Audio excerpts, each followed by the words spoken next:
Planeta ESPM está de volta, ao vivo pelo portal de jornalismo da ESPM São Paulo. E se você quiser participar ao vivo do programa, é só enviar a sua pergunta pelo Twitter, @planeta_SPM.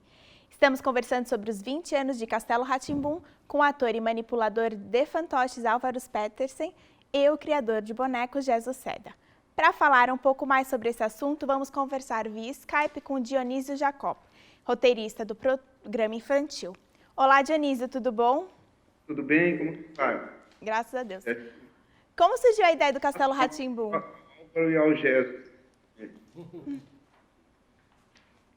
Então, Dionísio, como surgiu a ideia do Castelo Rá-Tim-Bum? Pode repetir, por favor? Desculpa, a gente está tendo alguns problemas. Dionísio, você está ouvindo a gente? Estou. Eu gostaria de saber como surgiu a ideia do Castelo Rá-Tim-Bum. Bom, eu participei do Castelo desde praticamente a primeira reunião com a Beth, lá em janeiro de 93 ainda, embora o Castelo tenha estreado em 94, 20 anos, a produção começou mesmo em janeiro de 93, e para você ver como o Cal era meticuloso, demorou um ano e quase um ano e meio, né, para que o programa realmente pudesse ir ao ar. E eu participei bastante daquele início, na ajuda da formatação, escrevi muitos roteiros, e quando eu entrei, a ideia do programa já estava, assim, o Castelo já estava formatado com os personagens, mas ainda não estava certo como seria. Se seria um programa mais de quadros, como era o primeiro Rá-Tim-Bum, ou haveria histórias também. Então, a ideia que a gente foi fazendo a partir dos primeiros roteiros foi juntar as duas ideias. A ideia do primeiro Rá-Tim-Bum, que era vários quadros, né, como teve quadros como o Álvaro e o Gerson falando, e uma história realmente começo, meio e fim em cada programa. E essa foi assim a parte mais difícil de a gente encontrar uma linguagem adequada. E acabamos, depois de algum tempo, chegando, acho que, nessa linguagem final, que ficou muito boa, né? Certo. E qual era o principal objetivo do programa? O principal, primeiro, era encantar, né? Um programa para criança que não tem encantamento não existe, né? Como próprio, eles estavam mesmo falando, tudo era falante no castelo, havia uma animação geral das coisas, da porta, dos bonecos, dos personagens. E isso era assim, eu acho que foi assim, do ponto de vista ficcional, o principal, criar um encantamento. O próprio castelo já sugere isso, né? E depois passar assim, conteúdos emocionais inteligentes para as crianças, né? Que a gente não apenas fazer um programa infantil de apresentação de desenhos, como tinha muito naquela época, mas um programa realmente que a criança pudesse sentir emocionalmente ligada aos personagens, às situações, e isso que eu acho que foi a coisa assim mais difícil, que a gente mais elaborou, né? Procurou elaborar bastante para conseguir chegar até aí.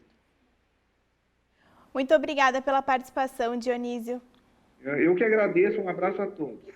Tchau, tchau. Tchau. Eu gostaria de saber qual é o personagem predileto de vocês. Olha, é difícil dizer. Pergunta cruel. É uma pergunta cruel. Nossa Senhora. O Dionísio falando assim. É um processo grande criativo, abraço, Tacos. um processo criativo que eu acho que não tem muito hoje, né? Assim, nessa não grande troca. O elenco era fantástico, trabalhar com o Cássio, com os roteiros que vinham pra gente, com a Rosi, com todo aquele povo. Nossa, com o Mamberte, e os três meninos eram fantásticos, né? Luciano, o Mamberte também. Raquel, o Mamberte, o Eduardinho Silva. Era um barato, né? O Pascoal da Conceição. O Pascoal da Conceição. Repete sua pergunta. Qual era o personagem predileto? Então, eu gostava da Gralha. Agora, o personagem que eu gostava, adorava os passarinhos. Passarinhos eu adorava, que eram músicos mesmo, tocando, né? Os que gravavam, eles vestiam a roupa. O Álvaro é músico, né? Eu sou músico também. Eu adorava, obviamente, o personagem... É difícil falar se eu gostava mais de fazer a Celeste ou o Godofredo, porque é tão legal os dois, eu não sabia. momentos, né? Não sabia qual que é mais legal. Mas eu gostava muito da Gralha, Adelaide, achava um personagem fantástico. O próprio Nino também. Os autores são geniais, né? Acho que começa com o Roberto Muilaert, passa pelo Karl Hamburg, que é gênio, sabe? É um cara muito legal de visão. E todas essas pessoas que vieram fazer o programa e a gente colaborando também, foi fantástico isso aí. Fantástico não, fascinante. Porque eu até estendo um pouco sua pergunta, porque sabe o que foi gostoso?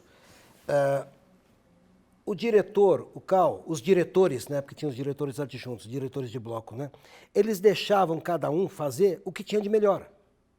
Existia um texto, tá, mas o Caco era bem-vindo, o Caco no bom sentido, assim, que eles soltavam. Então, trabalhar com Rosi Campos era uma loucura. O Eduardinho Silva, que faz o bongô, sem ele não tem muita coisa. As crianças lidando, o Fred, que era uma gracinha. O Nossa da Celeste é uma invenção minha. Tá. E, na verdade, eu sempre falei, é uma homenagem ao Costinha. Isso, nossa. O Costinha, isso. que ele falava, nossa, ele puxava o microfone e fazia, nossa. Era muito gostoso, tá? O Escapim, né? O Nino. Ele brincava muito porque ele tinha essa liberdade, tinha aqueles pulos, aquela coisa, nada, gente, era tudo ensaiado, não tinha nada ensaiado, eram assim blocos que eram gravados assim direto, entende? Ele só não deixava a câmera aberta nos intervalos, porque tinha coisa técnica acontecendo, como é uma televisão. Porque era magnífico o que acontecia nos intervalos. Existia um programa à parte nos intervalos, sabe? Tá bom, querido, tá bom, tá, não se vê por aí. Então, tá vendo só como a coisa é muito ampla. Sim. Tá? O que a gente vê ali é o editado. Tá? Claro, Como é a televisão. Mas é uma coisa extremamente ampla. Olha, foi o maior presente... Né, Nina?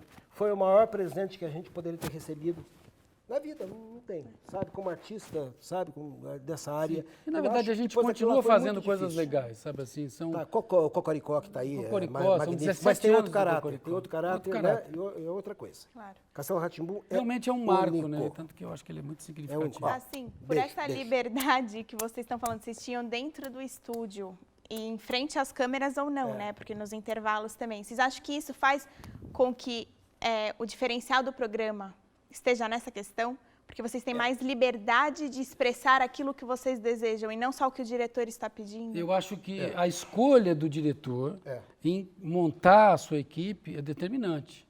Sem dúvida. Entendeu? Ele escolheu um monte de gente do qual ele confiava e confia. E isso é muito bom. Então joga para você, como eu disse logo no primeiro bloco, um comprometimento que você quer dar o melhor de si. E assim todos, os cenógrafos, os roteiristas, os aderecistas, os construtores de boneco, artistas plásticos, os atores, figurinistas. O figurino do Castelo é primoroso. Não, é demais. Né? Tem detalhes assim. Todo o cenário inspirado em Gaudí e tal, que era o melhor que as pessoas queriam fazer naquele momento. Então, realmente, parte, acho que, do diretor, sim, dar essa liberdade. O Karl trabalha dessa forma, entendeu? Claro que ele é extremamente meticuloso, nada vai acontecer sem a aprovação dele, mas ele sabe muito bem escolher as pessoas. E o que eu acho bacana é escolher a pessoa e confiar no trabalho da pessoa. Isso é muito bacana. Não, e era irritante, porque o Karl, ele me pedia, tinha um briefing do boneco, Karl, exatamente o que você quer? Ele falava, não sei, faz e me traz. Era assim, né? Faz e me traz. A hora que você chegar, é você que vai chegar, não é, sabe? Existe um briefing. Do contexto. A hora que você chegar, então eu tenho 6 tentativas de Celeste, 10 tentativas de Mal, até chegar. No último momento, quando a gente estava quase terminando o Mal, ele falou, chega de vir aqui no estúdio, eu vou na sua oficina. Aí ele passou uma tarde lá comigo para a gente regular o olho do Mal. A gente ficou regulando, não assim, tá bom, não mexe mais. Pronto, a partir dali o Mal aconteceu. Nossa, foi um presente que ele deu pra gente. E o Karl adora bonecos, né? Não, ele adora, ele pira. Ele é animador premiado, ele fazia stop motion, né? Que é a massinha. Né? Um ratinho Isso, dessa linha. Ratinho foi uma coisa assim que ninguém imaginou que poderia chegar naquele nível, né? Tchau, sujeira, tchau. É fantástico, isso é uma coisa de louco. Muita coisa dentro de um programa só, são várias linguagens, quase todas, eu diria. Quais são as lembranças desses 20 anos para vocês?